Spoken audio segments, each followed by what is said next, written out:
Hello everyone, hope all is doing well. Welcome to the Tilden Brown channel. Today I'm going to talk about more backyard decorating and landscaping ideals. The ideal I'm going to share with you today is to put down a nice little sitting area or a little patio design.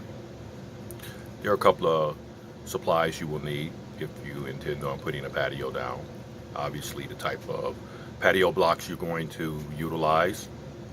I chose the 12-inch by 12-inch, 1-inch thick. You'll also need to make a border. There's a variety of materials that you can use for a border. I chose landscape timbers. What I did was 5 inches in from each end. I drilled a 1/2-inch hole, did 1 hole in the center for a total of 3 holes per board. I used 1/2-inch thick pre-cut rebar that is 12 inches in length or 1 foot. Drove those in with a mallet right into the ground. Nice permanent fit. And for whatever reason, if you need to in the future, it can also be pried out.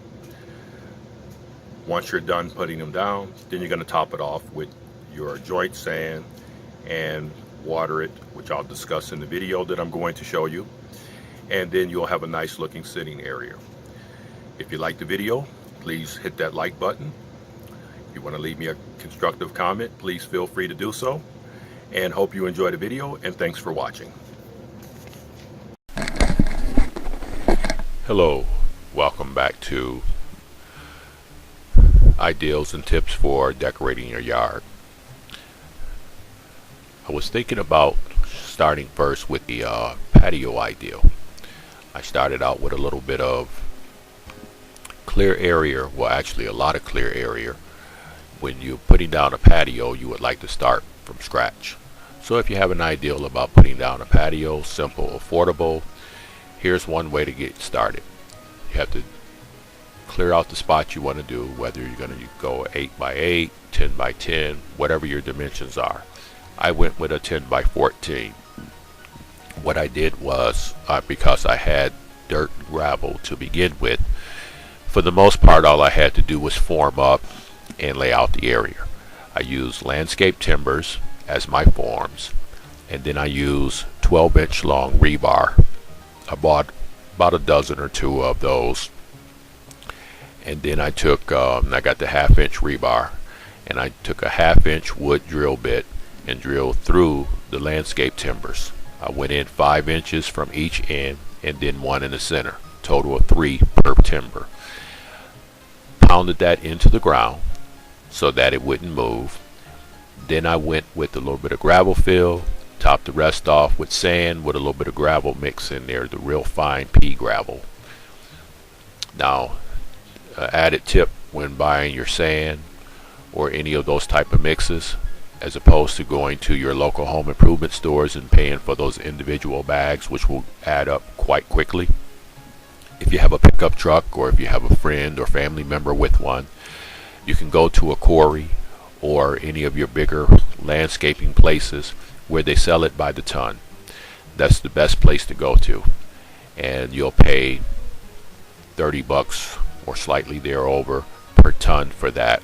You're going to get more of it at a much better price, and then once you get home you can just back your truck right up to the spot and then just rake it right in. I like to use a 2x4 and notch out 1 inch, because the size of the pavers I was using is 1 inch thick, and then have another person on the opposite side pulling it to where you level everything out all nice and neat. Then what you want to do is you want to lay your pavers down. You lay your pavers as straight as you can get them. They do have little tabs and things you can buy.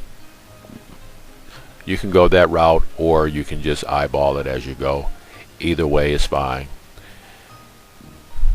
The straighter you get it, of course, the nicer it's going to look. I like to leave one end open so that when I'm totally finished, then I'll seal in that final end. Once I have everything completed, then what I like to do is I like to take a clean broom, sweep everything off, and they have the sand joint mix that you can put in. Start at one corner, pour your little pile, and then sweep all the way down till you get to the opposite side, and keep going until you're totally done. Once you're totally done sweeping in that joint mix sand, then you're going to get up all excess. Make sure you sweep everything off of it nice and clean. Then you want to take your garden hose and put it on a nice mist spray, and you want to soak it up real good. Don't want to get carried away with it. You just want to wet it real nice without washing any of that mix out. After that, it's going to set up real nice for you. That's going to do two things. Number one, it's going to help block the weeds out, and second, it's going to be semi-permanent. If you ever need to pop one of those out, what's going to happen is you're going to be able to take it out quite easily by means of a chisel or either a screwdriver and a hammer. Just break the joint loose, the sand there, and then you'll use a scraper to get the rest of the sand off of the block, and you can reuse that same paper. That's the beauty of having that. When I was done, I also put a little bit of sealer on it. The sealer lasted only a year, probably because I bought an economy grade. Next time around I bought a better grade. But anyway, as you can see where that one leg is, it kind of dropped a little bit. That was after it had weathered 1 year. I put that in about 5 years ago. And as a result, it came out nice, but it moved a little bit with the freeze and thaw process. And so it did what it's supposed to have done. It gave me a nice little sitting area. It looked good and it was functional. Worked out very well. I also decided to add a water feature, which I'll get into in my next video.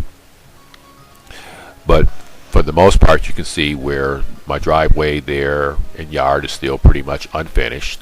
We'll get into that in other videos as well. But as you can see, for the most part, it's pretty well straight. Everything is lined up nice and even. Held up very well. I even drove my truck across that. That's how solid it was. Also, where the red area is, that became a sitting area to sit there to enjoy the water feature. As you can see, it held up pretty good.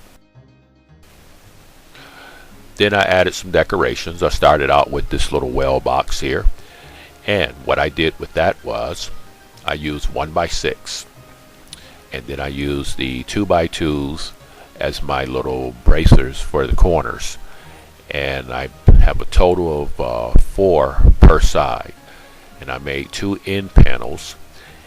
And what it is, those 1x6s, it's a total of 4 of those cut in 3-foot lengths. Put it together, then put the little roof on there, and I used the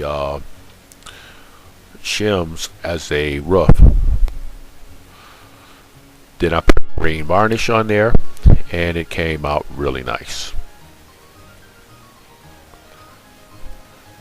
Once I was done with the varnish, I put a total of about 2 coats on there. First coat I put on, I let it sit overnight. Then the next day I put a second coat on. That's the unfinished look right there. And that's the finished look.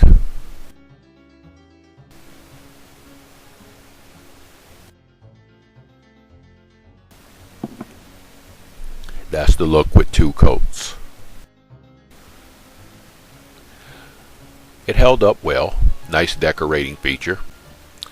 And that's the way it looked after weathering for a bit. And you can see the rest of the patio blocks, how those held up pretty good. And my little patio cover there, I put that up every year. Nice little sitting area. Very affordable, but at the same time very nice. And as you can see, still the unfinished driveway, which is going to come up in the next video with the completed project. Then, because I was okay with that, but I wanted a little bit more, I came across a different ideal. I decided to go with what's called stamped concrete. Did some homework, shopped around a little bit. You got all these different community papers where you have legitimate contractors in there that have small crews, hungry for work, do excellent work, And if you catch one of those guys at the right time of the year, you can really get some nice work done at a reasonable rate. It's not going to be cheap, but it's going to be reasonable. And you want to stay away from cheap. If it's too good to be true, then chances are you have the wrong person. But point being is, do your homework, get some references, check out the work, make sure you're satisfied with whoever you pick. The guy I picked, small company, small crew, excellent work, and this is how it came out. 30 days later, I put a nice sealer on it, and it's still holding up very well. This time around, I spent a little money on the sealer. I didn't go with the cheap stuff like I did the first time. And so far, it's holding up very well. Once you put that down, it will handle the weather, handles the traffic just nice. Don't really get a whole lot of traffic on it, just walking traffic. I don't drive across that, obviously. But it comes across real nice. Pleasant area to sit there. And also, it's not far from the water feature where I can sit there and enjoy the water feature as well. Then I went with some more decorating ideals. This was before I did the stamped concrete. This corner here where you see the barrel, at the time that before I started that, only thing that was in that corner was the barrel.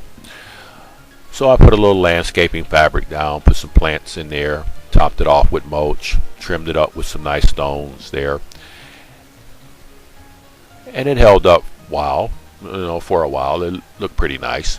But I wanted to add something a little more. It just didn't really stand out to me. And as you can see there, my little decorations, those are all dollar store decorations. Very affordable, but very nice. Came out well. So what I did was I added a little extra feature in front of that. I went with some nice decorative stone, and that finished it off beautifully. As a result, it came out nice. And the little owls you see there, again, another nice feature, very affordable. Topped it off really nice. Hope you liked the video. We'll talk more about the water feature in the next video. Thanks for watching.